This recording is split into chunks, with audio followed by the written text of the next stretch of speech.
அது நேற்று பஸ்ல போய் ஈரோட்ல இருந்து வந்துட்டு இருந்து என்ன தம்பி படிக்கிறேன்னு சமையல் பத்தி படிக்கிறேன்னு சமையல் படிச்சு என்ன தெரியும் தம்பி நான் வெளிநாட்டுக்கு போனோம் 1.5 லட்சம் ரூபாய் வேலைக்கு 10வது வயனை பயிருக்கு கூப்பிட்டு கலெக்டர் ஆபீஸ்க்கு ஒரு விண்ணப்பம் எழுதுதான் அவன் என்னங்கிற எனக்கு தெரியாதுங்கிற என்ன வெடி படிச்சானுங்க அன்னைக்கு 8வது ஒரு 5வது படிக்கிற பையனை கூப்பிட்டு ஒரு கந்தாய ரசதி எழுதுடான்னு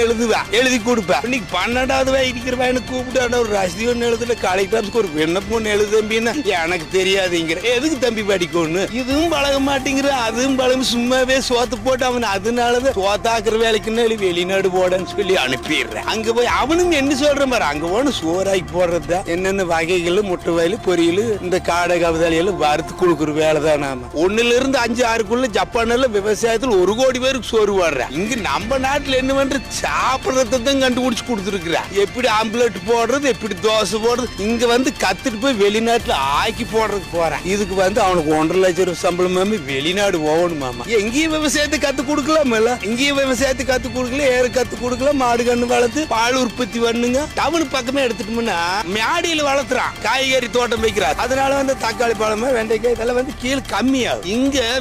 காடுகள் எப்படி கிடந்தாலும் விவசாயம் பண்றதுக்கு ஆள் இல்லைங்க தண்ணி கிடக்குது எல்லாம் கிடக்குதுங்க அப்புறம் நாம என்ன யாரு போய் குற்றத்தை சொல்றதுங்க